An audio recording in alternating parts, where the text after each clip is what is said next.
Hello दोस्तों, मेरा नाम है सीनू और आपके अपने यूट्यूब चैनल एसवी सीनू पर आपका स्वागत है। हमारी कॉमिक सीरीज चल रही थी वीर पांडव, उसका ये सेकंड पार्ट है। तो दोस्तों कॉमिक्स को शुरू करते हैं। मेरा तो कहना है कि आप उन्हें किसी बहाने से कहीं भेज दें और भेजे तो कहीं दूर भेजें। अतः पांडवों को एक उत्सव में भाग लेने के लिए वर्णावती भेज दिया गया। दुर्योधन ने प्रवचन नामक यज्ञ पर द्रुत कलाकार के कान में कुछ कहा। विदुर ने युधिष्ठिर को सावधान रहने का उपदेश दिया। पांडव राजकुमारों का स्वागत है। वाराणावती में प्रवचन ने जब महल बनाकर पूरा कर दिया तो पांडव उसमें रहने चले गए। महल का निर्माण कितना कलापूर्ण है। कला वाह, देखिए यह लाख का बना है, इसमें झूठ भी है। पांडवों का अनुमान सही था। इस कृत्रिम उद्यान में फूल और पत्तियां मोम की हैं। हमें जाल में फंसाया गया है। वे प्रतिदिन शिकार के लिए जाने लगे और इस तरह वन के सारे मार्ग जान गए। प्रवचन जब महल में आग लगाएगा तो हम यहाँ से शरण लेंगे। हम उसके आग लगाने तक ठहरे ही क्यों। एक दिन मैं खनिक हूँ, आचार्य विदुर ने मुझे आपकी सेवा के लिए भेजा। धन्यवाद। खनिक ने बहुत बढ़िया सुरंग बनाई। अंत में हम प्रवचन के आग लगाने की प्रतीक्षा नहीं कर सकते। चलो तुरंत सुरंग में चलें। वह रहा द्वार। वन में हम इससे ही सुरक्षित रहेंगे। देखते देखते सारा महल जल राख का ढेर हो गया। अपने फैलाए हुए जाल में प्रवचन स्वयं ही जल मरा। कैसी भीषण आग। बेचारे पांडव पांचों जीवित ही जल गए होंगे। क्या सचमुच यह दुर्घटना थी। हस्तिनापुर में यह समाचार पाकर दुर्योधन और दुशासन बहुत ही प्रसन्न हुए। उनके दुष्ट मामा शकुनी ने उन्हें समझाया, शांत रहो, अपनी प्रसन्नता को छिपाओ। हाँ, हमें अपने भाइयों की मृत्यु पर शोक करना चाहिए। परंतु पांडव तो जीवित थे, वे वन में चले जा रहे थे। चलते चलते कुंती थक गई तो भीम ने उसे अपने कंधों पर बिठा लिया। भीम ने नकुल और सहदेव को भी उठा लिया। अगले दिन संध्या को वे गंगा के तट पर पहुंचे। आचार्य विदुर के कहने पर मैं आप सबकी प्रतीक्षा कर रहा हूँ। नदी पार करके वे घने जंगल में चले गए। मुझसे और नहीं चला जाता और सब तो आराम करने लगे। अकेला भीम जागकर पहरा देता रहा। इस जल से इन्हें स्फूर्ति मिलेगी। मैं जागकर चौकसी करूंगा। चलते चलते कई दिन बीत गए। अनेक पर्वत पार कर उन्हें लगा कि कोई बस्ती निकट है। चलो यहाँ भोजन और निवास स्थान मांगे। नहीं नकुल, देखते नहीं वे लोग राक्षस हैं। किंतु राक्षसों को उनका पता चल गया था, अतः वे आ पहुंचे। भीम ने एक वृक्ष उखाड़कर उनका सामना किया।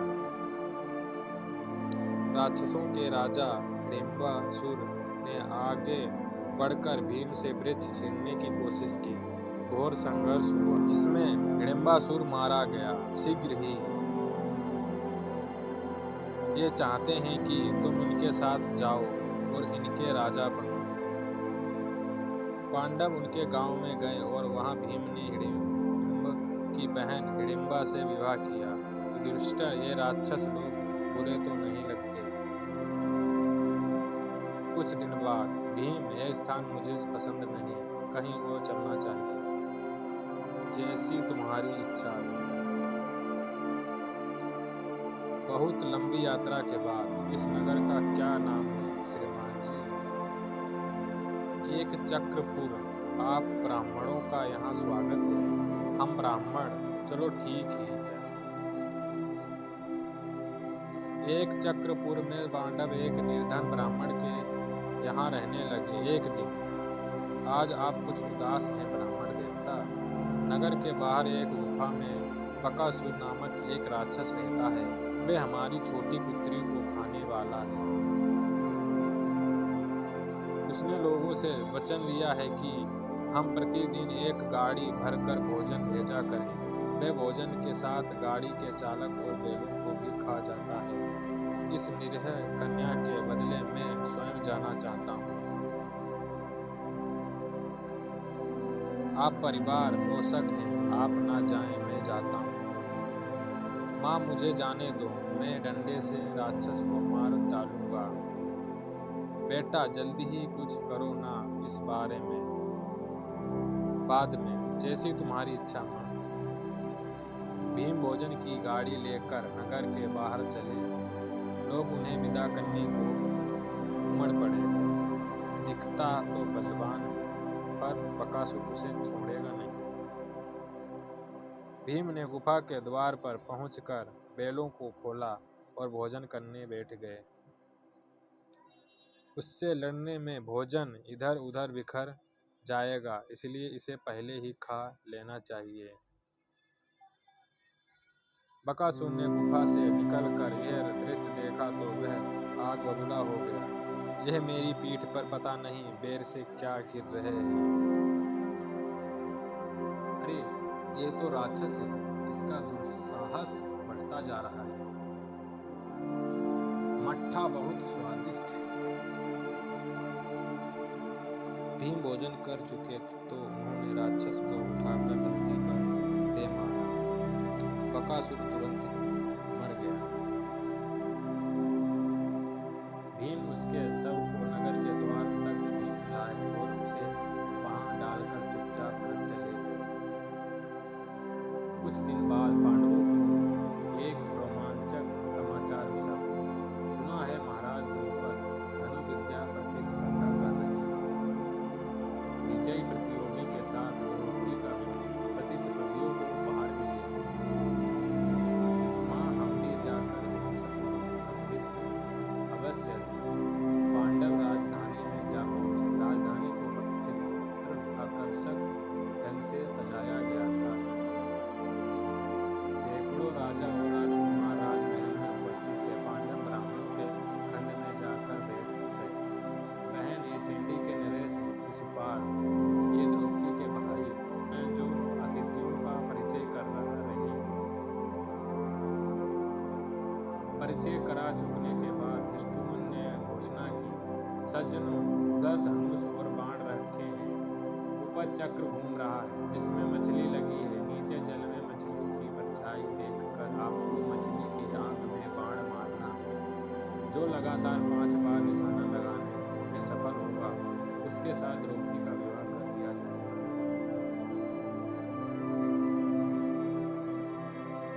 एक के बाद एक अनेक राजकुमारों ने प्रयत्न किया, परंतु कोई धनुष को उठा नहीं सका। ये भी कोई धनुष है, इस प्रतियोगिता में कोई नहीं जीते। धनुष को उठाने के प्रयत्न में दुर्योधन स्वयं गिर पड़ा। भगवान कृष्ण ने अर्थपूर्ण दृष्टि से अपने संबंधी अर्जुन की ओर देखा। अर्जुन ब्राह्मणों के खंड से उठे। लेकर अर्जुन ने धनुष को उठाया और एक के बाद एक 5 बाण छोड़े। प्रत्येक बाण निशाने पर लगा। अच्छा लगा। द्रौपदी ने अर्जुन को वरमाला पहनाई।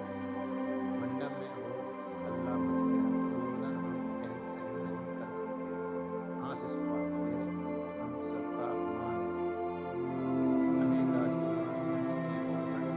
अर्जुन की सहायता आ पहुंचे। किसी ने एक पग में आगे रखा तो उसका सर टूटा। इस उथल में अर्जुन और उनके भाई नववधु को लेकर एक चक्रव्यूह को चल दिए। महाराज द्रुपद चिंता में पड़े थे। ये वीर ब्राह्मण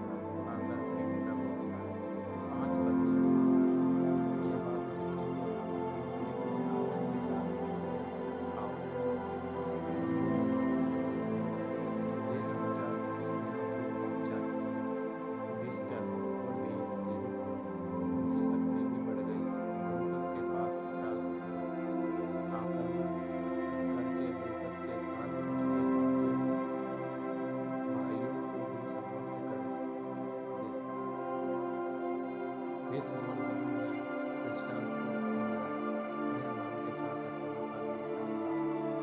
पिताजी, यह ऐसा नहीं है। आधा राज मोह दिए तो वे खंडक वशिष्ठ राज करें। मुझे उनसे घृणा है, तीव्र घृणा है। मैं यहाँ से चला जाऊंगा, मुझे मत बिगाड़ो। मुस्कुराओ, उनके स्वागत का भी करो। पांडवों को हस्तिनापुर बुलाया गया। उस दिन हस्तिनापुर में रहकर पांडव नया नगर बसाने के लिए इंद्रप्रस्थ चले। यहाँ खंडहरों के स्थान पर केसर सुंदर बस गया। यह सब आपकी कृपा का फल है कृष्ण। इस नगर का नाम रखो इंद्रप्रस्थ।